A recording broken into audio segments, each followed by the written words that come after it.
de frente para a câmera e para o meu telespectador, deixar uma mensagem curta, direta para você, em relação a igrejas grandes e pequenas. Olha, toda igreja grande hoje, um dia ela foi pequena. E toda igreja pequena hoje, um dia ela será grande. Portanto, não desanime, erga a sua cabeça e prossiga no ministério que Deus te chamou. Ela cresce na sua mão ou Deus lhe colocará numa outra maior.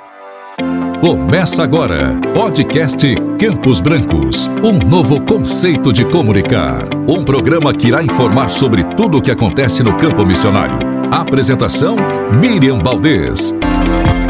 Olá, queridos, a paz do Senhor, sejam muito bem-vindos a mais um podcast Campos Brancos. Estamos hoje recebendo aqui o nosso querido pastor, presidente da nossa convenção Comadésima, pastor Cavalcante, que também é nosso deputado estadual, mas hoje, meu amigo, que está nos assistindo nesse canal de televisão e também pelo YouTube, ele veio compartilhar conosco histórias interessantíssimas do seu pastoreio, do início do seu ministério. São histórias ricas. Fica com a gente que eu sei que você vai ser ricamente edificado.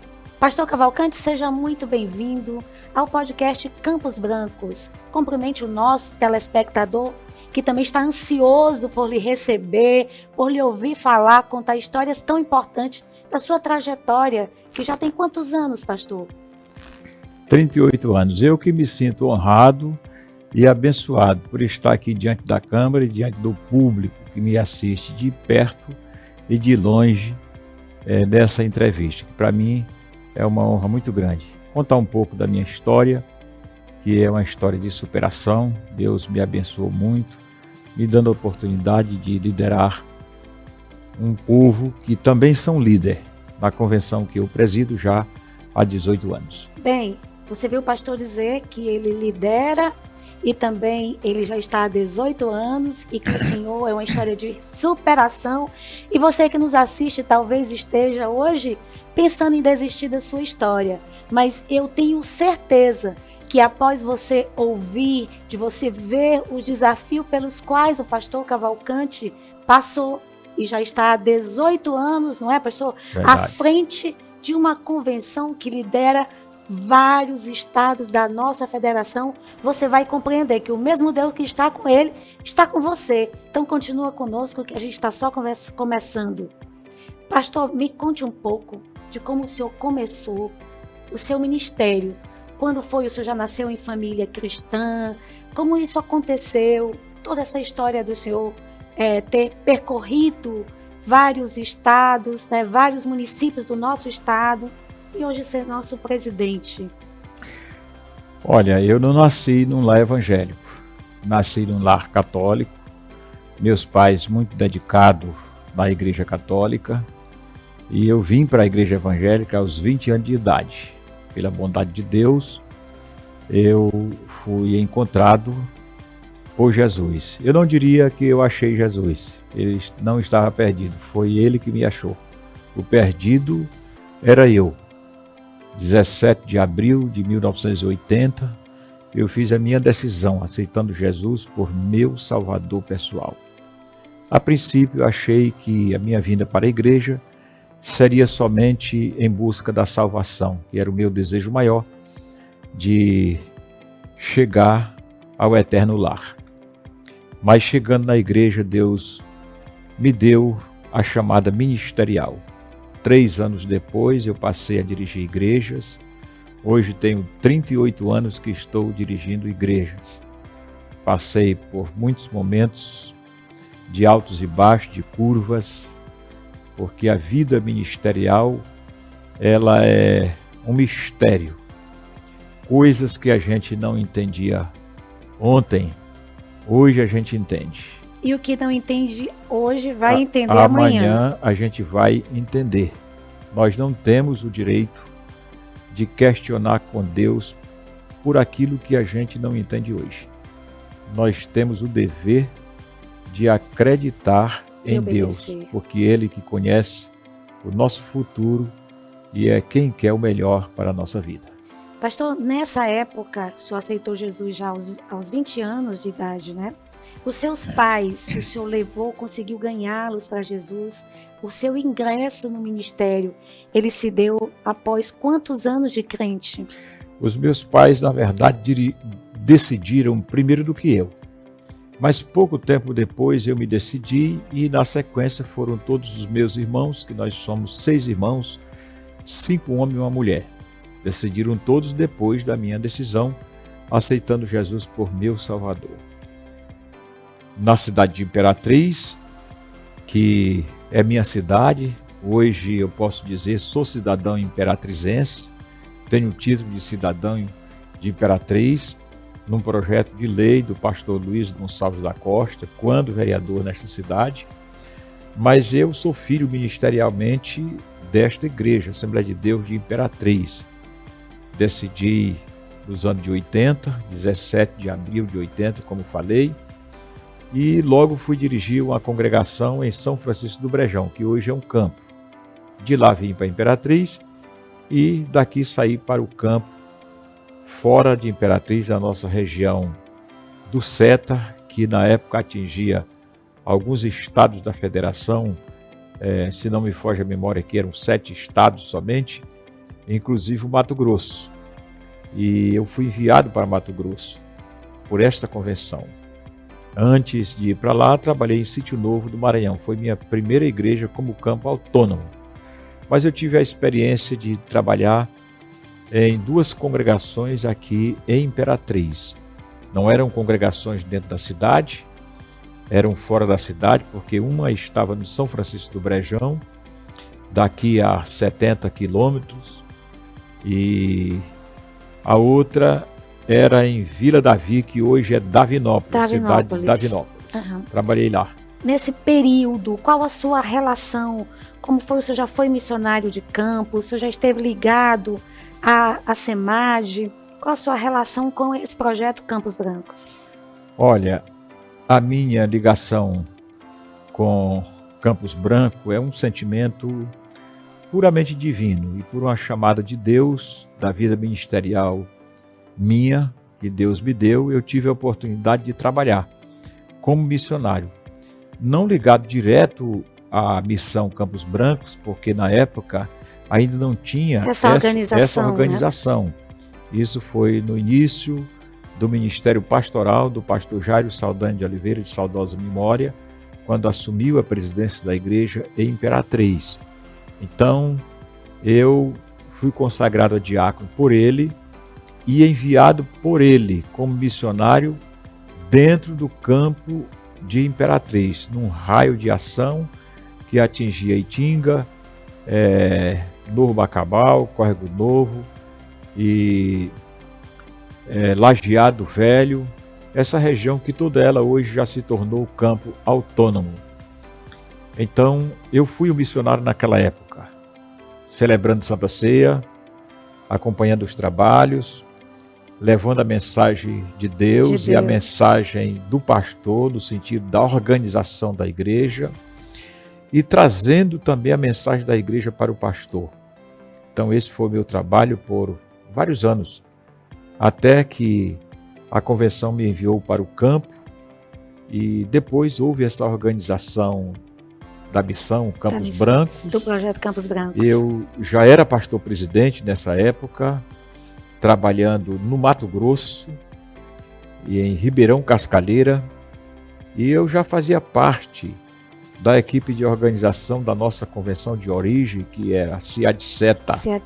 Entendeu? Que a gente chamava o SETA, era Sim. Só o SETA mesmo. Depois que veio o nome CIAD-SETA, quando foi implantado a sede da convenção no estado do Tocantins. Com a criação do estado do Tocantins, então a sede da convenção do SETA foi para o Tocantins, então colocaram CIA-SETA, Convenção Interestadual do SETA. Mas antes de acontecer a criação do estado do Tocantins, a sede da convenção do SETA era aqui em Imperatriz. Nós não tínhamos um estado onde pudéssemos levantar uma bandeira. E eu me lembro como hoje o pastor Jairo Num testemunho, ele disse que orou a Deus porque numa convenção geral, quando apresentava as convenções estaduais, o SETA levantava ao lado de uma convenção, porque nós não tínhamos um estado que pudéssemos levantar a bandeira. Porque estávamos em 5 estados, 7 estados, só que todos os estados tinham uma convenção pioneira. Sim. Então Deus atendeu a oração do pastor, criou-se o estado do Tocantins, dentro da nossa região, da nossa área de ação. Aí a sede da convenção foi para Palmas, onde está até hoje a sede da nossa convenção de origem. De origem. E aí o senhor comanda, o senhor é o presidente da nossa convenção, a Comadesma. Pela bondade de Deus, o trabalho foi crescendo e eu fui me envolvendo cada dia nas responsabilidades convencionais, além da presidência de igreja, assumindo cargos de confiança na convenção. E como sempre disse o pastor Jairo, cargos de confiança se dá a homens de confiança. De confiança. E por esse caminho eu fui abençoado por Deus na criação da convenção Comadesma. Então eu fui indicado pelo presidente para assumir a presidência da convenção Comadesma, que recebemos o nosso primeiro nome, CIAD SETA MAICE, Maranhão e Ceará, porque nós já tínhamos um trabalho missionário no estado do Ceará, isso coordenado pela Convenção do SETA. Quando emancipou essa convenção, dia 25 de julho de 2003, então ficou para a nossa convenção aqui o estado do Maranhão e o Ceará. Então era CIAD SETA MAICE. Na organização de registro da nossa convenção na CGADB, que é a Convenção Geral das Assembleias de Deus, aí houve a necessidade da gente mudar o nome de CIAD SETA para Comadesma. Por quê? Porque estava havendo dificuldades para o registro da nossa convenção, visto que se observava muito essa questão dos limites geográficos. Sim. E como o SETA é Serviço de Evangelização Tocantins e Araguaia, registrar uma outra convenção do SETA aqui no Maranhão, a gente ficaria no direito de magiar também pela evangelização o Rio Tocantins e Araguaia, e aí a gente ia entrar nos outros estados. Então por isso estava havendo essa dificuldade e houve uma sugestão. Para quem não sabe, entendeu? Estou falando para você que está aí em casa, entendeu? Para quem não sabe, houve assim da parte da Convenção Geral, naquela reunião, uma resistência quanto a isso, para poder manter os limites. E uma sugestão para se mudar o nome, tirar o nome do SETA. Sim. Da nossa convenção. Foi aí que eu me levantei naquela reunião e dei uma sugestão. E fui agraciado por Deus que a minha sugestão prevaleceu. Prevaleceu, foi aceita. Nós não tiramos o nome SETA, porque seria um impacto muito grande para a nossa região tirar o nome SETA. Isso caracterizava uma divisão, entendeu? A gente sair da convenção de origem por um ato de divisão. Então nós deixamos o nome SETA. E eu disse a eles naquela reunião, vamos manter o nome SETA, mudando somente a nomenclatura.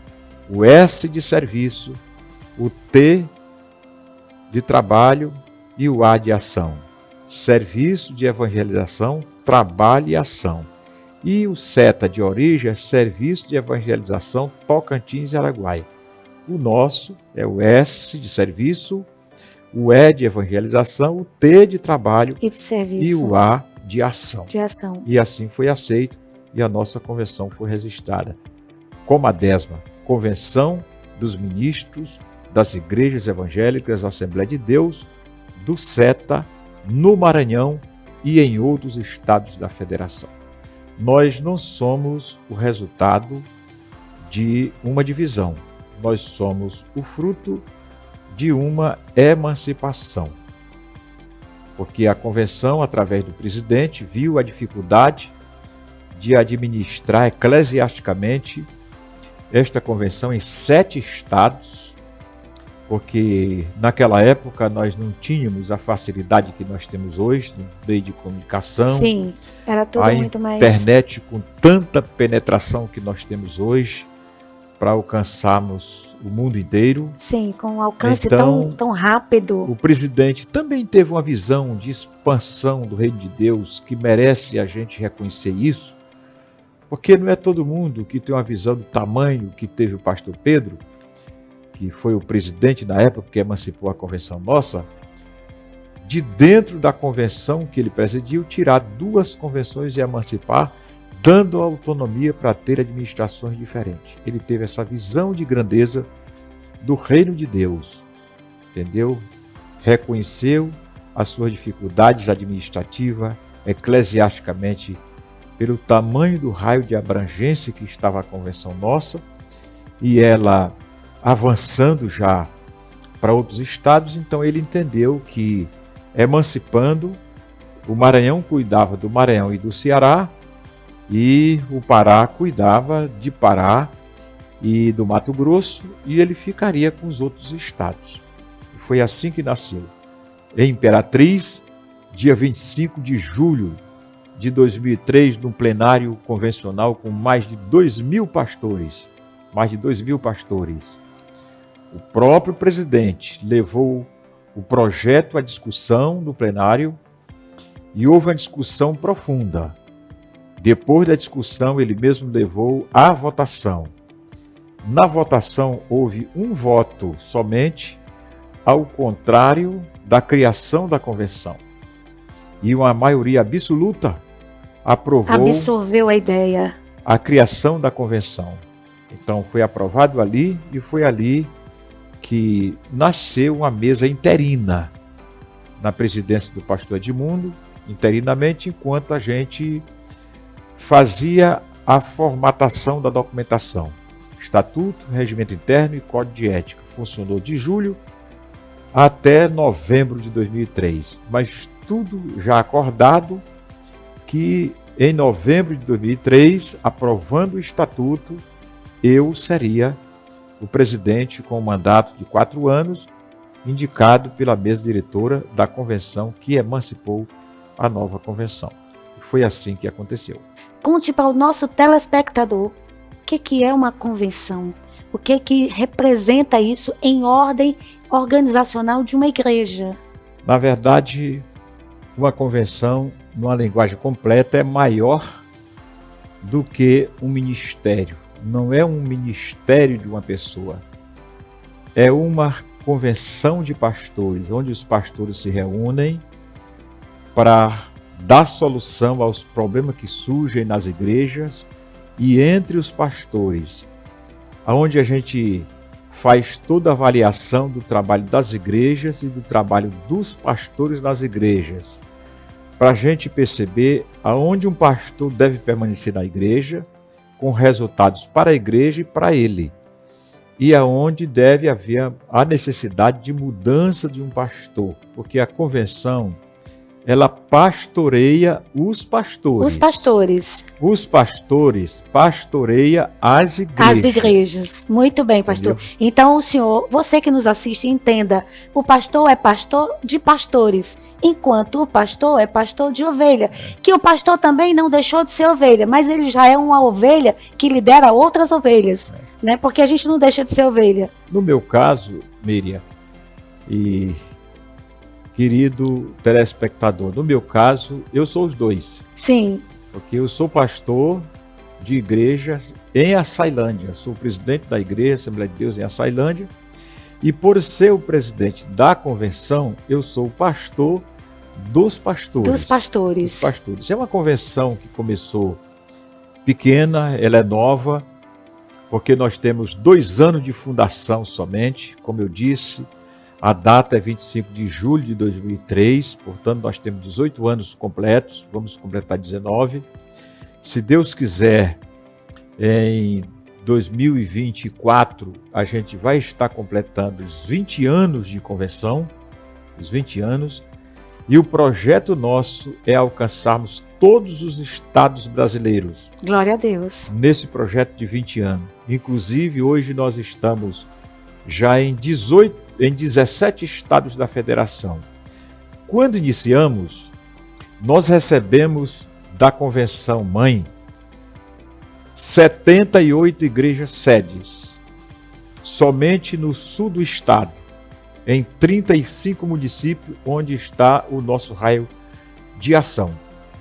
78 igrejas sedes. Hoje, em 17 estados, nós temos 551 igrejas sede, isso sem contar as congregações. Quando a gente vai incluir as congregações, isso nós temos um número acima de 10 mil prédios de portas abertas, pregando o evangelho puro, sem mistura, o poder de Deus para a salvação de todo aquele que crê. O evangelho genuíno. Genuíno, dizendo que Jesus salva, cura e batiza com o Espírito Santo. Glória a Deus. Essa é a mensagem que nós pregamos. A Assembleia de Deus transmite desde o começo. Nós somos uma igreja de 111 anos de fundação no Brasil. Nós não somos de ontem. Temos uma história. Nem de anteontem. Nós temos uma história bonita a contar para o povo brasileiro e para todo o mundo. Porque o homem vive na terra de fazer história. Quando não faz uma história boa, faz uma história ruim. Mas ele faz história. Mas faz história. No nosso caso, nós preferimos fazer uma boa história. Uma história de êxito, liderando quantos pastores?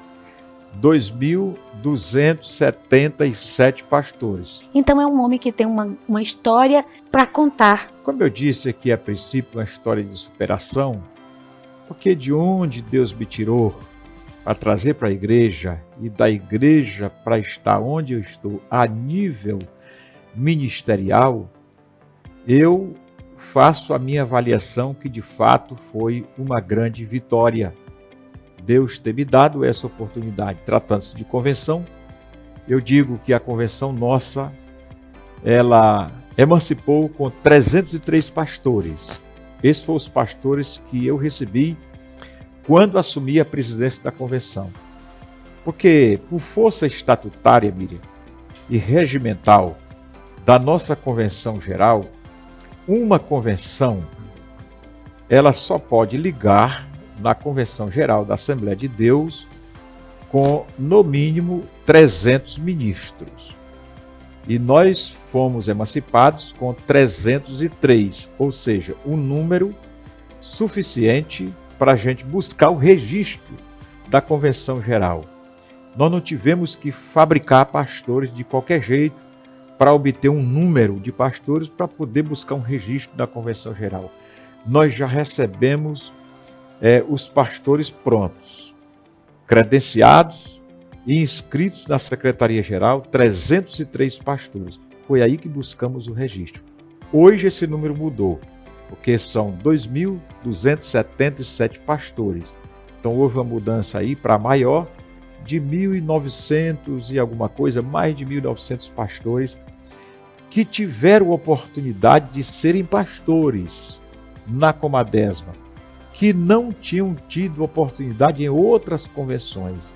Por isso eu sempre digo que a nossa convenção Comadesma, ela é uma convenção de oportunidades, porque mais de 1.900 pastores, quase 2.000, entendeu? Não tinham tido oportunidade de serem pastores. Sim. Como a Comadesma, ela é uma convenção abrangente, e o projeto dela é um projeto a nível de Brasil, não é somente uma região do estado do Maranhão, a nível de Brasil, por sinal já estamos em 17 estados, então muita gente teve oportunidade e estão conosco hoje, ajudando a pregar o evangelho. Ela é uma convenção que cresce todo dia. Portanto, ela é uma convenção de pastores, não é uma convenção de igreja. É uma convenção de pastores. É uma convenção de pastores. Que pastoreiam igrejas. Pastores que pastoreiam igreja. Ou seja, numa linguagem bem completa, a convenção não manda nas igrejas, mas manda nos pastores que mandam nas igrejas. Que mandam nas igrejas. Pastor, conversando com o senhor outrora, em uma outra oportunidade, o senhor compartilhou comigo, eu gostaria que o senhor compartilhasse essa história com o nosso telespectador, quando o senhor começou sendo missionário, a sua experiência quando o senhor chegava nas casas, que o senhor começava a conversar, e daí pregava o evangelho na sua simplicidade, que é tamanha. O senhor, estando aqui conosco hoje, o nosso presidente da nossa conversão, que como você acabou de ouvir, está em 17 estados e já temos um bom tempo conversando sobre as coisas que envolvem o crescimento da obra e do reino de Deus, e o engrandecimento do reino de Deus. Qual foi a história que mais lhe tocou, que mais lhe chamou a atenção nesses seus momentos missionários, quando o senhor começou o seu ministério? Na verdade, o que mais chama a atenção um pastor, um missionário que tem a chamada divina para o ministério, é trazer as almas para o reino de Deus. Eu tive esta experiência por ser um homem que comecei a trabalhar em igreja pequena. Eu não tive a oportunidade de começar em igrejas grandes. E olhando a Bíblia, a gente pode ver que Deus dá oportunidade às pessoas de acordo com a capacidade das pessoas. Tem gente que tem parte no ministério, mas não tem sorte. Outros têm sorte, mas não têm parte. Outros têm parte e têm sorte. E outros não têm parte e nem sorte, como foi o caso de Simão. Então assumi uma igreja pequena e Deus foi abençoando. Isso foi uma oportunidade que Deus me deu para que eu pudesse passar no crivo divino e hoje ser a pessoa preparada para conduzir uma convenção desse porte, com mais de 2.000 pastores e mais de 500 igrejas sedes. Uma oportunidade que Deus me deu, me dando a experiência da igreja menor até uma das maiores, porque hoje eu dirijo a igreja de Açailândia, que é a segunda igreja maior ligada à nossa convenção. A primeira maior é a igreja de Imperatriz e a segunda a igreja de Açailândia. Mas quando eu comecei na menor igreja. Então hoje eu tenho uma experiência para transmitir para um pastor que está numa igreja grande e para um pastor que está numa igreja pequena. Isso é muito importante. Eu sei da dificuldade de um pastor que está numa igreja pequena e sei da dificuldade de um pastor que está numa igreja grande. Porque talvez quem está de fora pense que só o pastor que está na igreja pequena tem dificuldade, mas ambos têm dificuldade, tanto na igreja pequena quanto na igreja grande. E em muitos casos, Biri, a dificuldade de uma grande é maior do que de uma pequena. Sim, certamente. Porque a imagem que se tem, que a dificuldade que um pastor tem numa igreja pequena é a financeira. Entendeu? Pelo fato de ter poucos membros, entendeu? De ser uma cidade pequena, ou um lugar pequeno, ou um bairro. A imagem que se tem que é o lado financeiro, que é a dificuldade maior que um pastor tem. Numa igreja grande, às vezes não é o financeiro, mas é a forma de lidar com as pessoas, o nível das pessoas, entendeu? Tem pessoas de todos os níveis dentro das nossas igrejas. Hoje nós temos o advogado, nós temos o promotor, nós temos o juiz, nós temos o político, nós temos o médico, o empresário, nós temos o profissional liberal, nós temos a lavandeira, entendeu? Nós temos o diarista, nós temos gente de todos os níveis. Nós temos o aluno, temos o diretor, temos o professor, temos o universitário. Então nós temos gente de todos os níveis dentro das nossas igrejas. E às vezes, uma igreja menor, os problemas são menores do que numa igreja que envolvem pessoas grande. São menores. Porque nem todo problema se resolve em uma questão financeira. Mas uma coisa o senhor colocou muito importante, e eu chamo a atenção de você, nosso telespectador, que o pastor Cavalcante hoje lidera mais de 2.000 pastores, mas ele começou seu ministério em igrejas pequenas. E talvez o seu desafio hoje é aceitar que você precisa aprender nessa igreja pequena para um dia você ascender. Talvez você queira começar já na grande, mas existe um tempo de preparo. E hoje você está nesse lugar, é um tempo de preparo.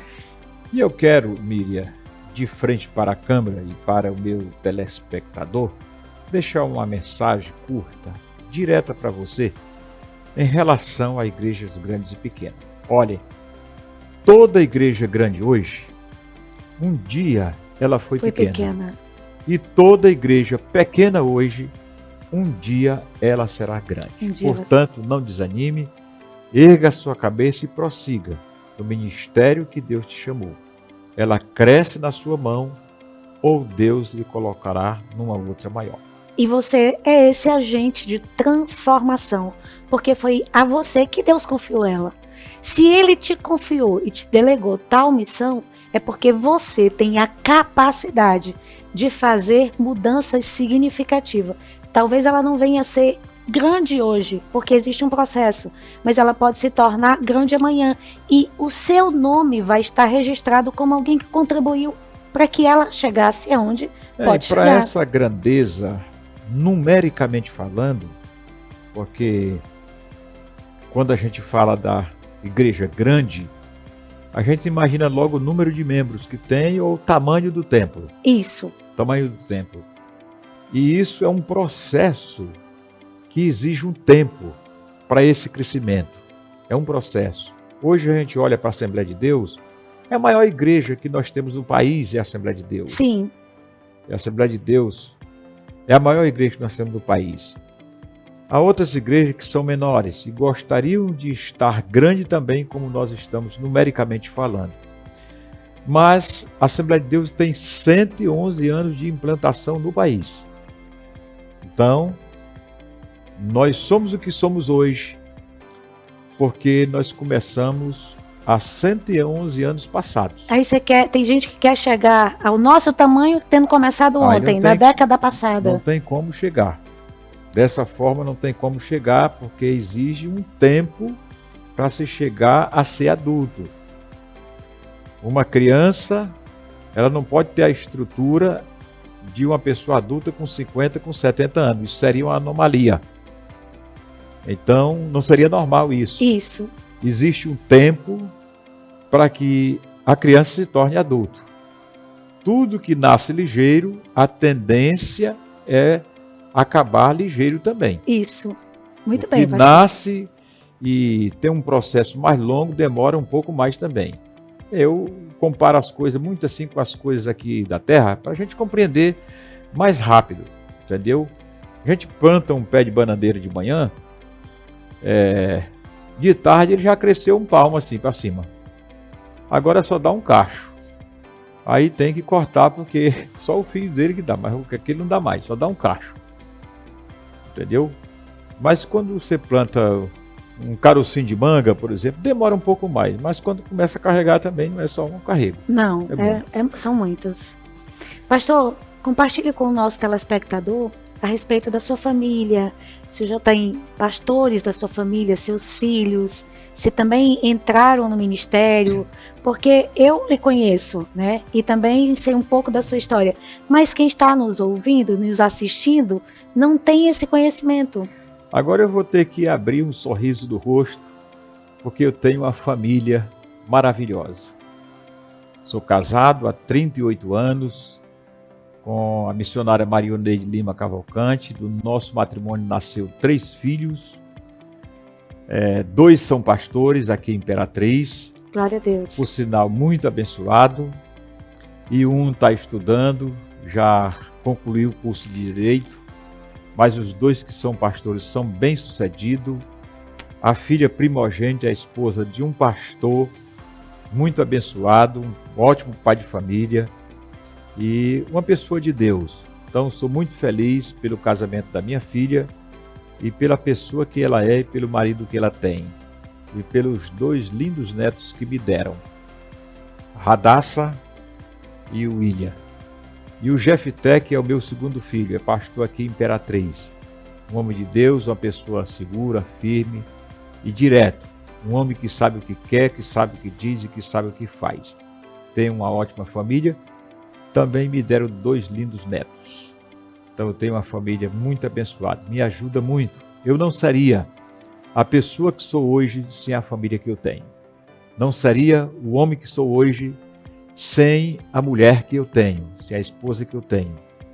E não seria o exemplo de um pai de família, de um pastor, sem a família que eu tenho, sem os filhos e sem a nora e sem o genro. Então, sou muito abençoado por isso.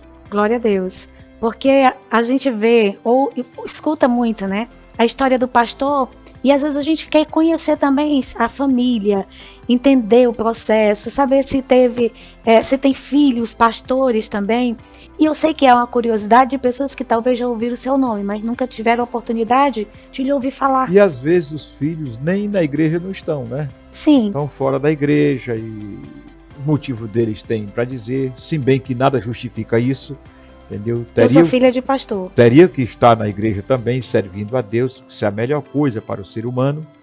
E eu tive a sorte dos meus filhos, quando nasceram, eu já estava no ministério, e eles foram criados dentro da igreja e até hoje estão na igreja. Por sinal, estão trilhando o caminho do ministério. E o meu sonho é que o meu terceiro filho, ao casar, também se torne um pastor. Também se torne um pastor. Porque o que eu tenho de melhor para oferecer para eles é o caminho que eu estou seguindo.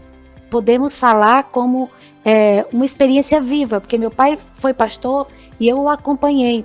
Então o senhor tem muitos filhos, mas biologicamente, né, o registro só são 3. Biologicamente. Agora, ministerialmente, nós temos aí muitos. Nós temos. Inclusive, esses mais de 2.000 pastores me chamam de pai, entendeu? Hoje mesmo recebi a ligação de um grande pastor, mas me trata como pai. E aproveite esse momento e deixe uma mensagem para eles. Colegas e filhos, que sempre me tratam como pai. É uma mensagem de paz, de harmonia, da pessoa que vocês conhecem há 18 anos nessa jornada ministerial. E há 38 anos na nossa convenção de origem. Como sempre fizemos, uma convenção de paz e de harmonia, que de fato seja mesmo uma convenção. Porque convenção é acordos. Onde não houver acordos, então não há convenção.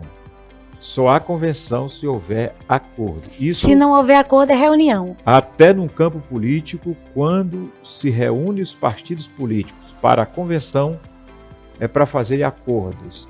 Se não houver acordos, então não há nenhuma força jurídica daquela convenção. Houve apenas uma reunião. Apenas uma reunião. No nosso caso também, se a gente não tiver acordo, então não houve convenção, houve uma reunião ou um ajuntamento de pessoas.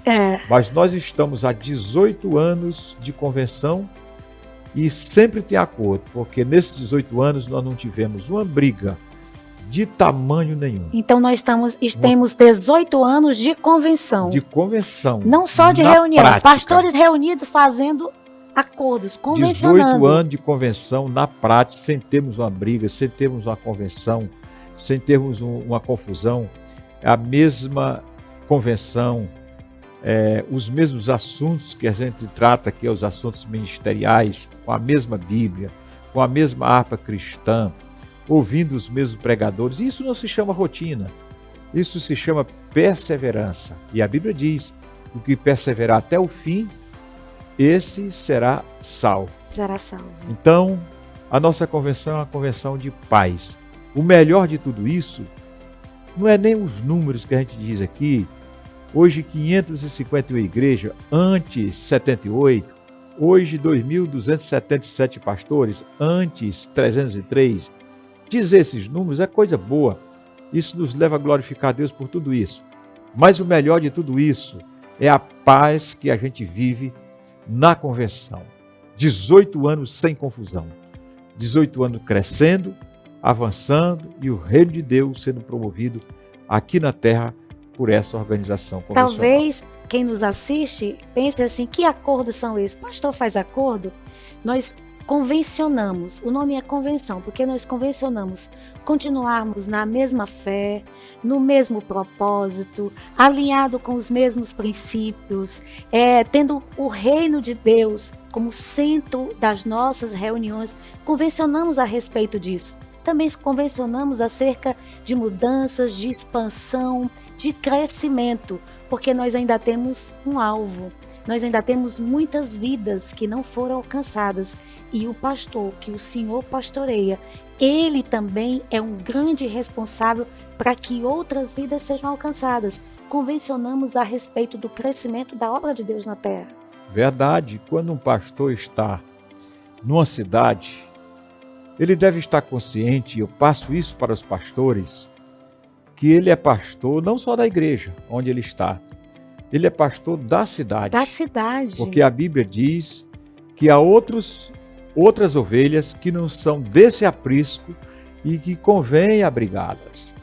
Entendeu? As ovelhas que não estão ali na igreja, estão fora da igreja, elas estão na responsabilidade do pastor pastorear elas, ou seja, ir atrás, buscar evangelizar e trazer para a igreja. Com esse sentimento de pastorear dessa forma, é que a igreja cresce. A gente não se conforma somente com o número que tem dentro da igreja, a gente não se conforma somente com o pedaço do pão. Nós vamos bater na porta até que o Senhor nos entregue o pão inteiro, em nome de Jesus. Pastor, esse canal é um canal de televisão que tem esse objetivo, levar o evangelho a toda criatura, e também pelo canal do YouTube, onde estamos sendo transmitidos, aonde estamos levando essa mensagem até você. Então você que nos assiste, você que nos acompanha no YouTube, chama outras pessoas, compartilha o link dessa mensagem, desse programa, e não fica só com você, porque você também é um mensageiro de Deus aqui na terra. A missão não é só nossa, não é isso, pastor? A missão de todos nós, de todos que são igreja. Foi para a igreja que Jesus disse: ide por todo mundo e pregai o evangelho a toda criatura. Então, essa missão é da igreja. Não há um crente só que não saiba pregar. Não se trata de uma mensagem expositiva, evangelística, ou uma mensagem pentecostal como fazem os crentes pentecostais, mas uma mensagem de testemunho. Isso, quem é que não sabe dizer quem você era, quem você é hoje e quem você será amanhã no reino dos céus? Conte da alegria que você tem de ser um crente, de ser um salvo, porque falar de salvação só tem sucesso quem tenha a experiência da salvação. Quem não tem condição de permanecer falando de salvação. E a salvação é algo muito interessante assim, porque ela opera 3 estados importantes na vida do homem que aceita a salvação. No passado, ela nos defende dos nossos erros do passado. Quem hoje é um salvo não vai pagar mais nada pelos erros do passado. Jesus perdoou tudo. Na cruz ficou tudo lá. No presente, ela nos defende do pecado. Somente um salvo tem condições de se defender do pecado. Quem não é salvo não tem esse poder. Mas quem é salvo hoje, a salvação nos dá o poder de nos defender do pecado. Compra de quem peca, vende para quem peca, viaje com quem peca, entendeu? Mas não peca. Mas se mantém livre do pecado. E no futuro, ela vai nos colocar em um lugar isento da presença do pecado. Porque hoje mesmo, tendo esse poder para se defender do pecado, mas a gente vê tanta coisa que a gente não gostaria de ver. A gente escuta tanta coisa que a gente não gostaria de escutar. E enquanto estivermos aqui, nós vamos ouvir e ver até o que a gente não gostaria de ver e nem de ouvir. Mas quando estivermos lá, então nós não vamos mais ouvir e nem ver o que a gente não gostaria de ver. Estaremos porque livres. Lá não entra nada que contamine a cidade. Somente as pessoas cujas vestes já foram alvejadas pelo sangue do Cordeiro de Deus. Para você que está nos assistindo, esse é o nosso podcast Campos Brancos. Hoje, recebendo aqui o nosso pastor presidente da nossa convenção Comadésima e também deputado estadual, está aqui conosco hoje compartilhando das suas experiências ministeriais. Mas nesse momento eu queria que ele falasse um pouquinho para você que nos assiste sobre a experiência de ser pastor e ser deputado. Durante muito tempo nós ouvimos, os nossos pastores dizer, os nossos líderes, que igreja e política não se misturava, que crente e política não podia andar junto, essas duas coisas. E hoje nós temos aqui uma expressão de que esse jargão já não prepondera mais, porque nós temos o nosso presidente, que também é nosso deputado estadual e está conosco e tem servido a Deus continuamente, tem liderado a nossa convenção, como o senhor já disse aqui, a dimensão que ela é, de quantos pastores tem, e tem desenvolvido com muita desenvoltura o seu mandato de deputado estadual. Compartilha conosco a sua experiência de ser pastor e ser deputado.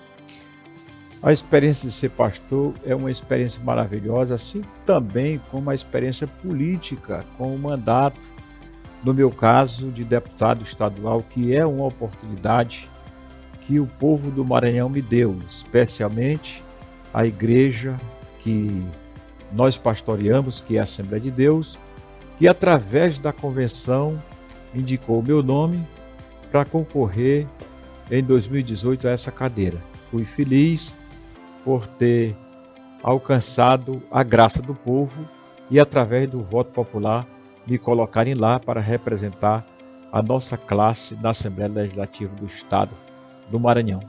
Isso é novo para a nossa igreja.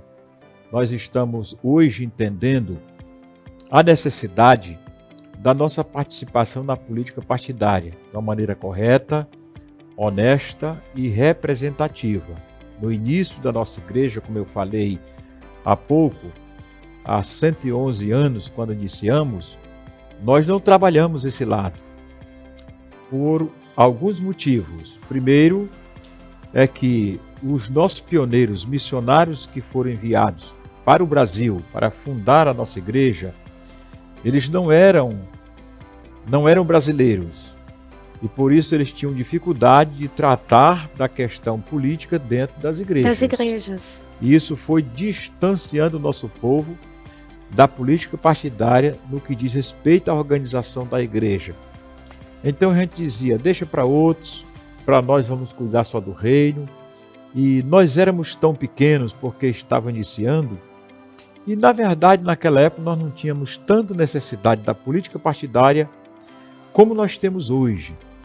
Porque hoje nós estamos em um mundo totalmente desenvolvido, bem diferente de 50 anos, de 100 anos, de há 111 anos, quando nós começamos. Que nós éramos tão pequenos que a gente não incomodava ninguém. Entendeu? Hoje, o número de pessoas na nossa igreja já precisa de uma representatividade. Precisa sim. Então, por isso que a nossa igreja viu a necessidade de ter essa representação. Eu falei há poucos momentos que nós temos dentro das igrejas o juiz, o promotor, o fazendeiro, o empresário, o político, o médico. Lá está o vereador, está o deputado, entendeu? Está o prefeito. E você já pensou, dentro das nossas igrejas, membros das nossas igrejas que são políticos de mandato, e a gente não manifestar apoio para esse povo, sendo que eles são peças importantes dentro da nossa igreja para ajudar, tanto no sentido do apoio das autoridades para o funcionamento das nossas igrejas, porque assim, veja bem, como dentro das nossas igrejas nós temos gente de todos os níveis, eu disse, repito, políticos, juízes, promotores, fazendeiros, comerciantes, nós precisamos estar também em todas as classes, porque todas as classes estão dentro das igrejas. Então nós precisamos estar representando essas classes e somente politicamente nós temos condições de fazer isso. Eu sempre digo em reuniões, quando se trata desse assunto, a política para mim é prata, ela tem o seu valor. Nós não podemos excluir a política, mas a igreja é ouro. Agora avaliemos quem vale mais para nós, o ouro ou a prata. Isso mesmo. A igreja vale muito mais do que a política, mas nós não podemos ficar sem a prática. Não. A pátria precisa de representatividade. Nessa classe política, o cristão, ele é o sal da terra. Você já imaginou, no Congresso Nacional, na Câmara Federal, se nós não tivéssemos nas Assembleias Legislativas, nas Câmara de Vereadores não tivesse a representação lá, o povo cristão, que com a representação nossa, a dificuldade que nós temos hoje, e se nós não tivéssemos esse povo lá, tivéssemos de boca fechada, sem termos um representante lá, de tamanho nenhum, de que forma estaria esse mundo? Esse mundo não apodreceu ainda por causa da igreja, que é o sal da terra. Que é o sal da terra. E esse corpo precisa do sal em todos os lugares. Portanto, nós precisamos dessa representação. Entendemos isso? E hoje, aqueles professores que nos ensinaram no passado que a política não era para nós, que eu ouvi muitos professores nos ensinando dessa forma, eles já mudaram a mensagem. Já. Hoje a mensagem deles é que nós precisamos da política. Nós precisamos da política. Por sinal, nós temos duas cidadanias. Nós temos uma cidadania terrena, que é a brasileira. Precisamos do CPF, de uma identidade, de um título de eleitor, de uma reservista. Nós temos uma Constituição Federal que governa a nossa pátria. E a ela nós nos dobramos até os joelhos, se preciso for, por força da lei, porque ela é a lei maior que governa o país. Nesta cidadania terrena. Como cidadãos brasileiros, nós precisamos de toda essa documentação para poder conviver dentro dessa nação. E ser cidadão de verdade. E ser cidadão de verdade. Na cidadania celeste, nós precisamos de um cartão de membro, de uma credencial de obreiro.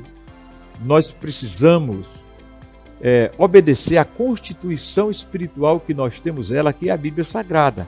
É a lei maior desta nação santa, diferente de qualquer outra nação. Que nós já estamos alistados. E uma propriedade exclusiva de Deus. Então, a constituição espiritual que governa essa nação santa de Deus, que é a igreja, é a Bíblia. E a ela nós devemos obediência, até os joelhos nos dobramos, porque nós somos cidadãos dos céus. Então, nós temos essas duas cidadanias, há necessidade sim. O caso do pastor Cavalcante hoje, como deputado estadual, eu não sou o primeiro. Nós temos 63 convenções no país ligado à Convenção Geral das Assembleias de Deus no país. Todas as convenções têm representação política, a nível de município pelos vereadores, vice-prefeitos e prefeitos. A nível estadual pelos deputados estaduais, todas têm. A nível federal, pelos deputados federais. No nosso caso, só a nossa aqui ainda não tem essa representação direta por parte da mesa diretora. Há um projeto, sim, para 2022, por isso se fala numa pré-candidatura a deputado federal do pastor Cavalcante. Mas sobre isso, falarei numa outra oportunidade e com mais profundidade, se Deus quiser. Peço a Deus que essa oportunidade me seja concedida por esse programa, para que eu possa falar aos meus telespectadores sobre esse assunto, que também é importante para mim e para todo o nosso país, porque 2022 será o ano das eleições, onde nós vamos tomar a decisão de quem vai conduzir os destinos da nossa pátria, do nosso estado e quem vai nos representar nas câmaras federais. Eu não sei você, mas se eu tiver um irmão meu concorrendo, eu prefiro o meu irmão do que alguém que eu nem conheço e não guarda os mesmos princípios que eu. E agora, pastor Cavalcante, eu quero que o senhor faça suas considerações finais, deixando uma mensagem para o imperatrizense, o povo que nos assiste, que aqui tem, o senhor nasceu aqui ministerialmente, o senhor iniciou aqui, e o senhor tem uma grande ligação com essa igreja, afinal de contas o senhor é o presidente de todos os campos, porque o senhor é o nosso presidente da nossa convenção. Deixa uma mensagem para o nosso telespectador. Eu tenho a alegria de dizer que sou filho dessa igreja. Eu me decidi 17 de abril de 1980. Eu nem tinha nascido. Numa congregação ligada à Imperatriz, no interior. Mas era no campo de Imperatriz. Sou filho dessa igreja. Fui batizado nas águas aqui em Imperatriz. Talvez nem todos os pastores, ou quem sabe ninguém tenha em mãos o documento que eu tenho, a minha ficha de batismo preenchida e assinada pelo pastor Luiz de França Moreira, de saudosa memória, na organização dessa igreja, organizando a sua secretaria, por conta da vontade de Deus e do destino, a ficha minha, cópia original, foi parar na minha mão, em Açailândia. Eu tenho guardada até hoje, com a letra do pastor Moreira, coisa boa. Que do meu conhecimento, não desmerecendo as demais pessoas que têm uma caligrafia bonita, mas eu digo que foi a caligrafia mais bonita que eu já vi até hoje, foi a do pastor Luiz de França Moreira, quem preencheu a minha ficha e quem assinou. Portanto, sou filho dessa igreja. Tenho muitos motivos para estar aqui, agradecer a Deus e esta igreja, amo muito a minha cidade, porque daqui sou cidadão, e amo muito a minha igreja mãe, que é a Assembleia de Deus de Imperatriz. Agradeço o carinho com a minha pessoa, o respeito com o presidente, e agradeço também, diante das câmaras, o apoio político que eu tive aqui, porque aqui eu tive quase 6.000 votos, entendeu? Pessoas que acreditaram no nosso projeto e deram um voto consciente no pastor Cavalcante, fazendo dele o deputado estadual que findará o nosso mandato somente no próximo ano, em 2022. Portanto, muito obrigado a todos. Deixo aqui uma mensagem bíblica para a igreja de Imperatriz e a minha mensagem que eu deixo a todos de Imperatriz, a todos do Maranhão, a todos os meus irmãos do Brasil e do mundo que estão me ouvindo e me vendo nesse momento. É a mensagem do Salmo 133. Ó quão bom e quão suave é que os irmãos vivam em união. É como óleo precioso que desce sobre a cabeça e que desce sobre a barba de Arão. Como o orvalho do Hermon, que desce sobre os montes de Sião. Porque ali o Senhor ordena a bênção e a vida para sempre. Amém. Fecho a minha mensagem dizendo que esse salmo tem duas coisas aqui, que para mim são os maiores destaques para a minha vida. Bênçãos e vida para sempre. Vida para sempre só pode ser no céu, porque aqui na terra a vida é 70 anos, assim a Bíblia diz. Com robustez se chega a 80, e o que passa é fadiga e canseira. E cansaço. Bênçãos é aqui na terra, vida para sempre é no céu. No céu. E bênçãos é aqui na terra. E bênção de Deus para nós aqui é saúde, é família, é igreja, é amigos, é tudo que envolve a qualidade de vida para o ser humano aqui na terra, são bênçãos de Deus para nós.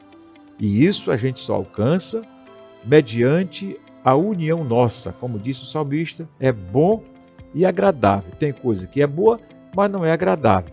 Tem coisa que é agradável, e não é boa. Mas não é boa. Mas essa que o salmista fala é boa e agradável. Verdade, Viverem pastor. unidos os irmãos. Não é por uma circunstância, pelo momento da entrevista, pelo momento de uma festa, mas ele diz, é uma vida. É bom e agradável viver unido os irmãos. Então, eu só vejo aqui, nesse salmo, a vida para sempre no céu e a bênção de Deus aqui na terra. A gente tem tudo aqui na terra que oferece as qualidades de vida quando a gente fica unido. Desunido, a gente não alcança nada. É exatamente isso. Por isso, essa é a mensagem que eu deixo para a Imperatriz e entendo que devo estender essa mensagem a todo o Maranhão. Deus abençoe, um forte abraço e até a próxima. A paz do Senhor. É disso que a Imperatriz precisa. Esse foi o nosso programa podcast Campos Brancos. Hoje recebemos o nosso pastor, presidente da nossa convenção, pastor Cavalcante, que também é deputado e deixou uma mensagem especial para você que está nos acompanhando, que está nos seguindo nas redes sociais, nosso telespectador no nosso canal 14, na TV Cidade Esperança. Estamos sempre aqui produzindo conteúdo para levar uma mensagem até você. Verdade. É um grande ano, é o ano da nossa convenção, é um grande ano também, um ano de política. Nós vamos falar muito sobre isso. E eu convido você para continuar nos assistindo nas nossas redes sociais e também no nosso canal de televisão. Tchau, tchau. Dá um tchau, pastor, pessoal. Tchau, tchau. Tchau, tchau. Deus abençoe. Você acabou de assistir ao podcast Campos Brancos. Toda sexta a partir das 13h40 e aos sábados às 13h30. Apresentação: Miriam Baldez.